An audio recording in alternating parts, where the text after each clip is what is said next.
সাবেক প্রধান নির্বাচন কমিশনার ও বিচারপতি মোহাম্মদ আব্দুর রউফ স্যার ইন্তেকাল করেছেন। রবিবার সকাল 10টার দিকে মগবাজার ইনসাফ বারাকা কিডনি হাসপাতালে ইন্তেকাল করেন তিনি। ইন্না লিল্লাহি ওয়া ইন্না ইলাইহি রাজিউন। বিচারপতি মোহাম্মদ আব্দুর রউফ 1962 সালে তৎকালীন ঢাকা হাইকোর্টে আইন ব্যবসায় নিয়োজিত হন। 1970 সালে তিনি তৎকালীন পাকিস্তান সুপ্রিম কোর্টের আইনজীবী হিসেবে তালিকাভুক্ত হন। 1982 সালের 29 জানুয়ারি তিনি হাইকোর্ট বিভাগের অতিরিক্ত বিচারক নিযুক্ত হন।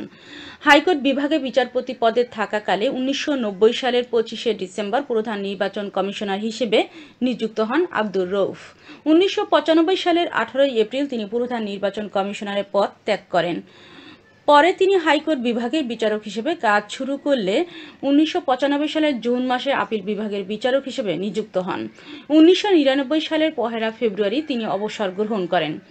বিচারপতি আব্দুর রউফ দুর্নীতি বিরোধী জাতীয় সমন্বয় কমিটির চেয়ারম্যানও ছিলেন। তিনি জাতীয় শিশু সংগঠন ফুলকুড়ি আসরের সভাপতির দায়িত্ব পালন করেন। বিস্তারিত থাকছে নিউজ ডেস্কে।